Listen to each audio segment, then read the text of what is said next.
Hello साथियों, finally जो है आज लास्ट डेट है MPPNST एग्ज़ाम का। तो आज जो है ये एक शानदार सेशन फिर से हम आपको प्रोवाइड कर रहे हैं और आपको बहुत बेनिफिट होगा आज के एग्ज़ाम को लेकर। तो चलिए साथियों, आज का सेशन स्टार्ट करता हूँ। सभी साथियों को वेरी गुड मॉर्निंग और बेहतर तरीके से, शानदार तरीके से हम आपके साथ जुड़ चुके हैं। आइए, पहला क्वेश्चन आपके स्क्रीन पर, हाइड्रोजन अणु में मूल अवस्था में स्थित इलेक्ट्रॉनों का वेग क्या होगा? आपको बताना है 1.6 मल्टीप्लाई 10⁻⁶ की पावर मीटर पर सेकेंड, 1.5 मल्टीप्लाई 10⁻⁷ की पावर मीटर पर सेकेंड, 2 मल्टीप्लाई 10⁵ की पावर मीटर पर सेकेंड। और आपका जो सही आंसर होगा वो बिल्कुल डी में नज़र आ रहा है आप लोगों को, 2.2 मल्टीप्लाई 10⁻⁶ की पावर। नेक्स्ट है कि एक्स किरणों के उत्पन्न होने का कारण क्या है? आप बता सकते हैं कि अणुओं का ब्रेकअप, परमाणुओं के स्तर में बदलाव, नाभिक ऊर्जा स्तर में बदलाव, रेडियोधर्मी विघटन। तो हमारा सही आंसर होगा बी, परमाणु ऊर्जा में बदलाव। ऑप्शन नंबर बी सही आंसर है। एक शानदार क्वेश्चन आपके स्क्रीन पर है, देखते चलिएगा क्या बोला गया है। एक वृत्ताकार ऑपरेशन के विवर्तन पैटर्न में एक केंद्रीय उज्ज्वल डिस्क के साथ सकेंद्रित वलय होते हैं। पहली डार्क रिंग तब दिखाई देती है जब क्या होगा? ध्यान दीजिएगा, साइन 1.22 λ/d इसका सही आंसर है। n अनंत, ठीक है, के संगत हाइड्रोजन अणु की ऊर्जा क्या होगी? आपसे पूछा गया है। कोई बता पाएगा क्या होगी? तो हम बताते हैं कि साथियों शून्य होगी। क्या होगी? शून्य होगी। बी आंसर सही है। नेक्स्ट क्वेश्चन बोला है, यहाँ से आपको बताना है कि कौन कौन सा सही। ये विद्युत क्षेत्र के बारे में निम्न में से कौन सा सही नहीं है, आपको यह बताते चलना है। तो सही हम बता देते हैं कि साथियों यहाँ पर कोई भी सही नहीं है, सब गलत है भाई, सब गलत है। प्रकाश की तरंग प्रकृति को किसके द्वारा प्रतिपादित किया गया था? Young, Huygens, Fresnel, Maxwell. तो आपका राइट आंसर होगा हाइगेन। ऑप्शन नंबर बी है। सेशन को शेयर करना अगर आपने एक बार देख लिया है तो। एक्स किरणों की तीव्रता इसकी संख्या पर निर्भर करती है। तो किसकी संख्या पर निर्भर करती है? पोसिट्रॉनों की, प्रोटॉनों की, न्यूट्रॉनों की, इलेक्ट्रॉनों की। तो डी आंसर इलेक्ट्रॉनों की इस क्वेश्चन का सही आंसर है। आइए जरा, बोला है कि एक धातु के ब्लॉक को एक्स रेस किरणों की एक बीम के साथ रखा गया है जो कि भिन्न भिन्न तरंगदैर्घ्य से मिलकर बनी है। कौन सी तरंगदैर्घ्य सर्वाधिक रूप से ब्लॉक देती है? 4 एंगस्ट्रॉन, 5 एंगस्ट्रॉन, 6 एंगस्ट्रॉन, 2 एंगस्ट्रॉन। तो 2 एंगस्ट्रॉन बिल्कुल इस क्वेश्चन का सही आंसर होगा। आइए आगे बोला गया है कि थॉमसन ने परमाणु मॉडल के अनुसार धनात्मक ऋणात्मक आवेश किस प्रकार व्यवस्थित करते हैं? वह किस प्रकार व्यवस्थित करते हैं? क्वेश्चन आप लोगों से यह पूछा गया है। पहला है, धनात्मक ऋणात्मक आवेश पूरी परमाणु में समान रूप से मिश्रित होता है, नहीं होगा। इलेक्ट्रॉन एक केंद्रीय धनात्मक नाभिक के चारों ओर परिक्रमा करेगा, नहीं।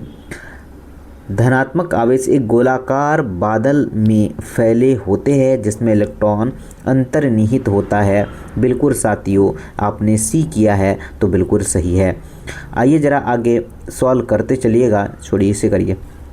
क्या है साथियों क्वेश्चन की, यदि जब किसी चुंबकीय पदार्थ को बाह्य चुंबकीय क्षेत्र में रखा जाता है तो उसकी गति की दिशा क्या होगी?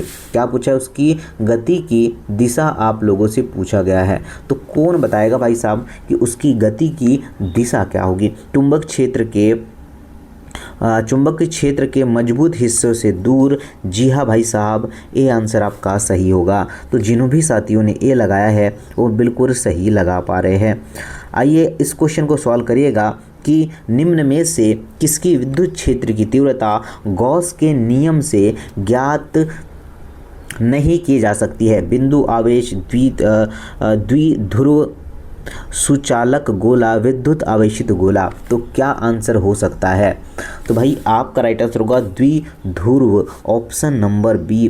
पी एन संधि डायोड में अवक्षय परत की मोटाई क्या होती है? डायरेक्टली मोटाई पूछा है, 10⁻⁶ मीटर होती है। Right answer is option number A. Next question है कि विभव को बढ़ाने पर संधारित्र की धारिता क्या होती है? बढ़ती है, अपरिवर्तित, घटती और फिर बढ़ती है, क्या आंसर होगा? तो आपका सही आंसर होगा ना साथियों कि यह जो है अपरिवर्तित रहती है। ऑप्शन नंबर बी सही आंसर होगा।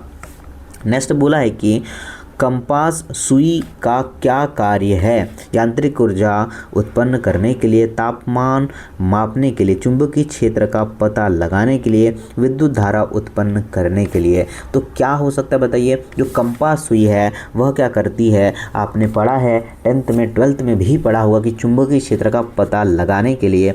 सी आंसर सही है। लेंज का नियम किस पर आधारित है? जो है आवेश संरक्षण, द्रव्यमान संरक्षण, ऊर्जा संवेग संरक्षण। तो आपका राइट आंसर होगा ऊर्जा संरक्षण। ऑप्शन नंबर सी सही होगा।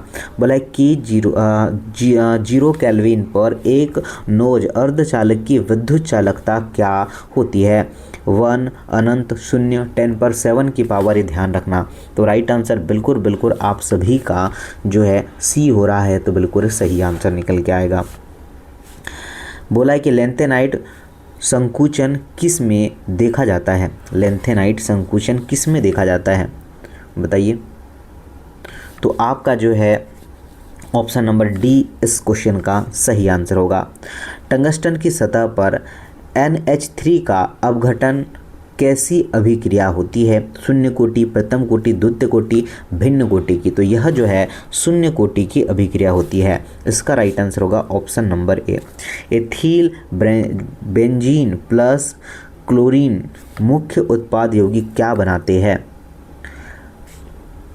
M chloroethyl benzene, 1 chloroethyl benzene, P chloroethyl benzene या 2 क्लोरोएथिल बेंजीन। तो हमारा सही आंसर होगा 1 chloro benzene ethyne is ethyne benzene is a right answer. Okay, ध्यान रखना, बहुत अच्छा क्वेश्चन है।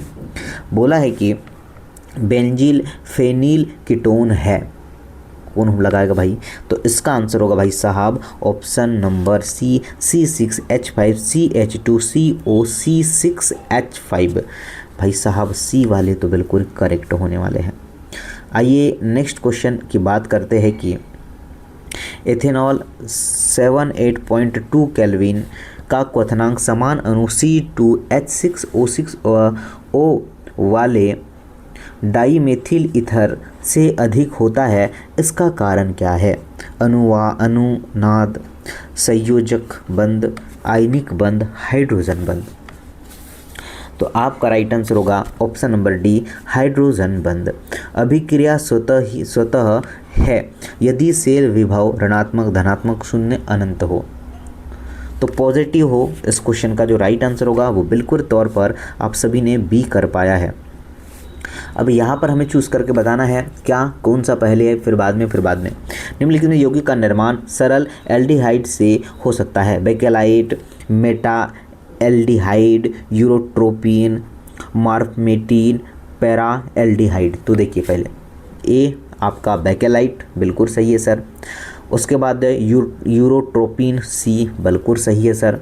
उसके बाद जो है आपका मोरमेमेंट, डी, ये भी सही है। मतलब आपका ए, सी और जो है डी सही होगा, ये आप लोग को ध्यान रखना है।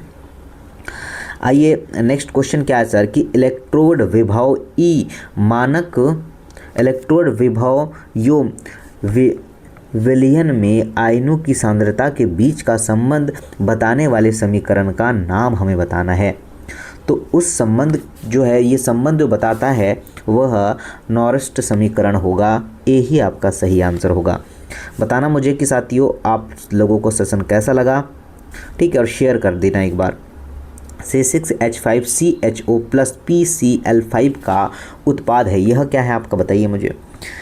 बेंजो ट्राइक्लोराइड है, बेंजल क्लोराइड है, बेंजील क्लोराइड है, ट्राइफिनिल फास्फेट है। तो क्या हो सकता है बताओ हमें? तो सर यह जो होगा बेंजल क्लोराइड, बिल्कुल बी आपका सही आंसर है। नेक्स्ट की बात करते हैं कि किसी सेल का विद्युत वाहक बल ज्ञात करने के लिए निम्नलिखित में से किसका योग किया जाता है? ऑक्सीकरण, रिडक्शन और जंक्शन विभव, ऑक्सीकरण और जंक्शन विभव, रिडक्शन और जंक्शन विभव, ऑक्सीकरण और रिडक्शन विभव। तो आपका सही आंसर होगा ऑप्शन नंबर ए, ऑक्सीकरण, रिडक्शन, जंक्शन विभव। ए आंसर बिल्कुल सही है। बात करते हैं कि जलीय घोल में एक द्विसंयोजक आयन के चुंबकीय क्षण की गणना यदि इसकी परमाणु त्रिज्या 26 है तो क्या होगी? तो 6.92 होगी भाई साहब। ऑप्शन नंबर सी इस क्वेश्चन का सही आंसर है। आइए साथियों बात करें कि शुद्ध जल में विद्युत प्रवाहित नहीं होती है, क्यों नहीं होती है? भाई साहब इसने रीज़न पूछ लिया गया है। तो क्या हम जानते हैं कि यह शीघ्रता से विघटित होता है, यह लगभग पूर्णतया अनआयनित होता है, इसका क्वथनांक कम होता है, यह उदासीन होता है। क्या आप बता सकते हैं कि साथियों यह लगभग पूर्णतया अनआयनित होता है? इसका सही आंसर है।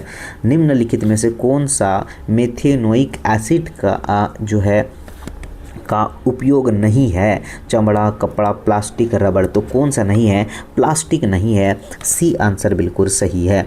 बोला है कि जलीय नमक NaCl विलयन की विद्युतीय अपघटन के उत्पाद क्या होते हैं? कोई बताएगा कि इसके उत्पाद क्या होते हैं? तो हम बताते हैं कि तोड़ पर H2 और एनोड पर Cl2 होता है। इसका राइट आंसर है डी।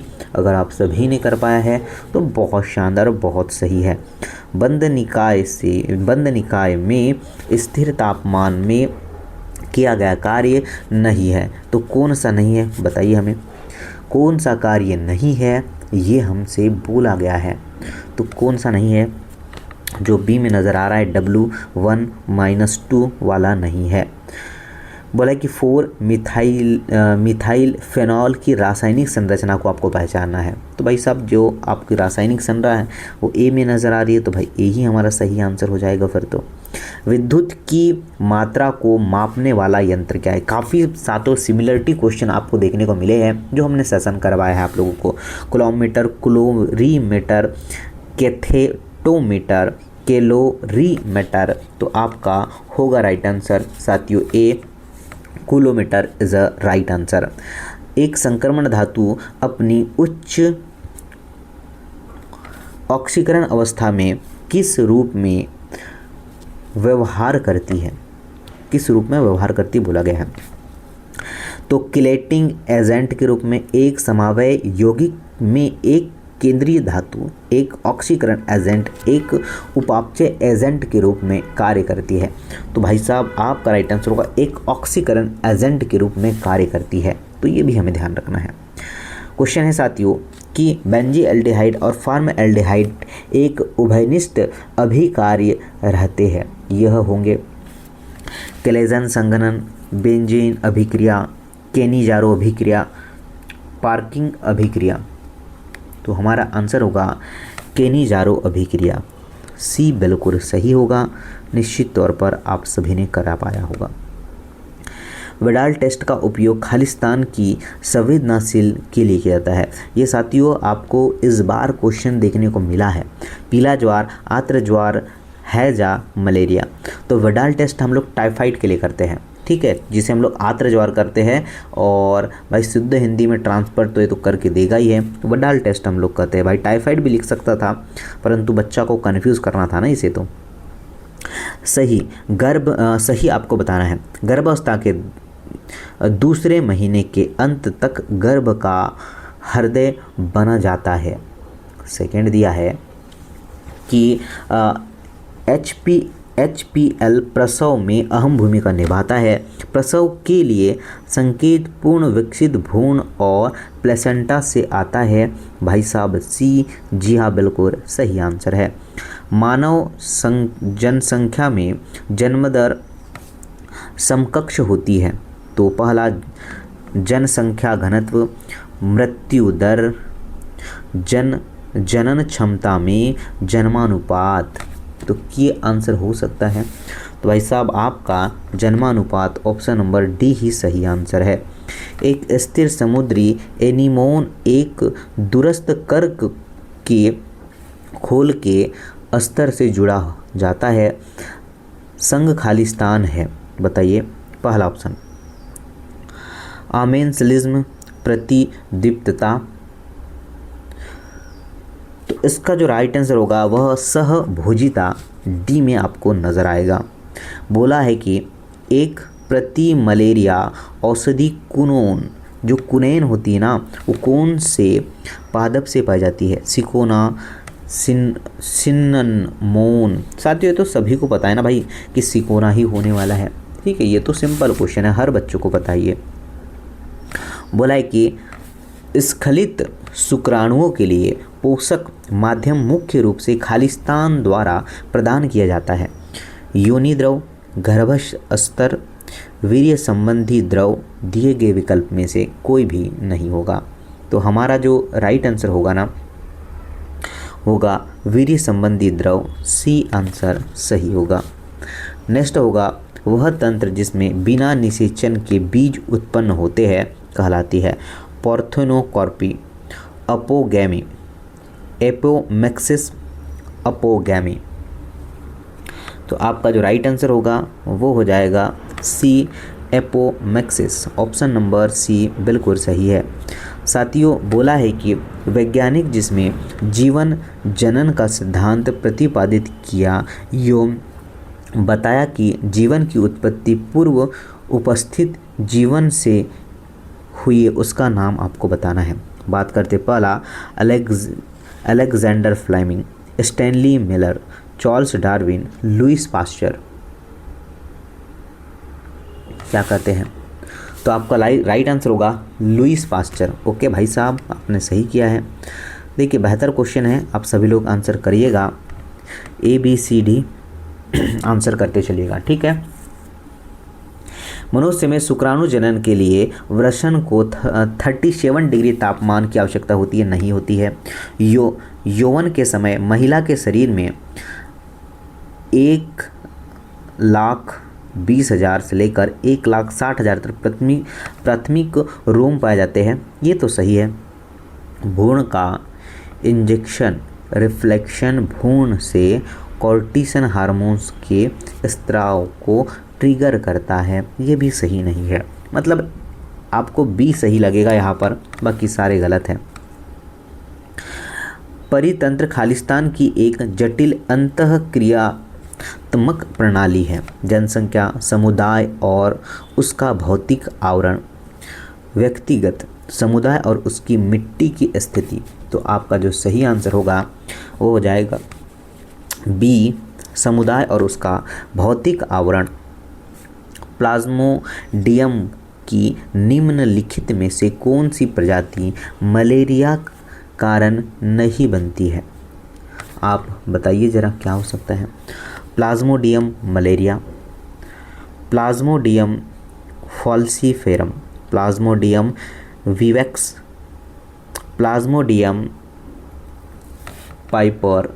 तो आपका राइट आंसर होगा प्लाज्मोडियम पाइपर। आइए बात करें कि जैविक समुदाय की निम्नलिखित में से कौन सी विशेषता है? जन्म, स्तर विन्यास, उसके बाद जो है बताइए भाई, यही सही आंसर होगा ना, तो बी ही हम कर देते हैं। क्या सभी को समझ आया? क्या अनुवांशिक किसके संबंधित होता है? क्या अनुवांशिकी के बारे में पूछा है।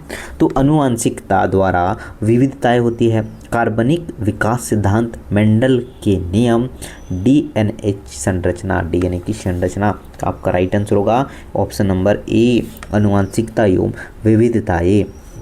मज़ा आ रहा है भाई आप लोगों को? बताइए। बोला गया कि विकास के बारे में निम्नलिखित में से कौन सा सही नहीं है? क्या बोला है यहाँ पर? कौन सा सही नहीं है हमसे बोला गया है। तो एक नई स्पीसीज़ की उद्भव के लिए पहली स्पीसीज़ विलुप्त होती है, गलत है। ऐसी जो है सही नहीं है बोला गया है। ठीक है। ऐसा नहीं है कि विकास हुई नई स्पीसीज अपनी पूर्व स्पीसीज से उत्तम है, ये भी गलत है, मतलब दोनों गलत है। ओके, दोनों गलत है जो पूछा गया था। निम्नलिखित में से कौन सा एक द्विवार्षिक फसल है? द्विवार्षिक फसल है कौन सी है, यह आप लोगों को बताना है। तो द्विवार्षिक फसल की बात करें, प्याज, गन्ना और गेहूँ, तो गोभी इज़ द राइट आंसर। गोभी आपका बिल्कुल सही है। फाइलेरिया रोग का कारक निम्न में से कौन सा है? तो फाइलेरिया होता है प्लाज्मोडियम एस्कॉर्सिस, वेचेरिया ब्रेनक्रॉफ्टी, टीनिया सोलिनियम। क्या आंसर हो सकता है? तो भाई साहब आपका राइट आंसर होगा विचेरिया ब्रेनक्रॉफ्टी, सी आंसर सही है। बात करते हैं कि यदि पृथ्वी की गहरी परत में जीवाश्म पाया जाता है तो भविष्यवाणी की जाती है। बताइए, भविष्यवाणी की जाती है बोला है ना, तो सुनिएगा। जीवों का विलुप्त होना हाल ही में हुआ है? नहीं। जीवाश्म की उम्र उसके विलुप्त होने के समय नहीं, बिल्कुल विलुप्त होने का समय निर्धारित नहीं, बिल्कुल नहीं। जीवों का विलुप्त होना वर्षों के लिए हुआ है। आपका राइट आंसर है डी, ये आप लोगों को ध्यान रखना है। निम्न में से कौन सा पारिस्थितिकी कारक प्रत्यक्ष प्रभाव डालता है? खनिज तत्व, नमी, तल रूप, पीएच। तो हमारा राइट आंसर होगा नमी। क्या होगा भाई साहब? नमी इस क्वेश्चन का सही आंसर है। बोला गया है कि विभेदन के दौरान शुक्राणु किसके साथ जुड़ते हैं? पहला आप ऑप्शन सुनिएगा, ठीक है, और उसके अकॉर्डिंग आपको आंसर करना है। पहला है आपका साथियों विच वाला सेल, लीडिंग सेल, नहीं ये भी नहीं, ये भी नहीं, दोनों नहीं होगा। उसके बाद आते हैं सर्टोली सेल्स, बिल्कुल आपका सर्टोली कोशिकाएं इस क्वेश्चन का सही आंसर है। आइए नेक्स्ट क्वेश्चन आपके स्क्रीन पर है, जरा क्या बोला है ध्यान से सुनना है कि कोलेस्ट्रम पीले रंग का तरल है जो कि दूध पीने के शुरुआती दिनों में माँ द्वारा स्त्रावित होता है। नवजात शिशु को प्रतिरक्षा प्रदान करने के लिए बहुत ही आवश्यक है। बताइए कौन सा होगा? बताइए कौन सा होगा? इम्यूनोग्लोबुलिन, मोनोसाइट्स, प्राकृतिक हत्यारे कोशिकाएं, मैक्रोफेज। तो आपका होगा immunoglobulin, A is the right answer. तो ये एक शानदार सेशन है आप सभी के लिए। अच्छे से साथियों जाइएगा, एग्ज़ाम दीजिएगा। बेस्ट ऑफ लक आप सभी को जिनका एग्ज़ाम है। तो मिलता हूँ नेक्स्ट सेशन में। थैंक यू, जय हिंद।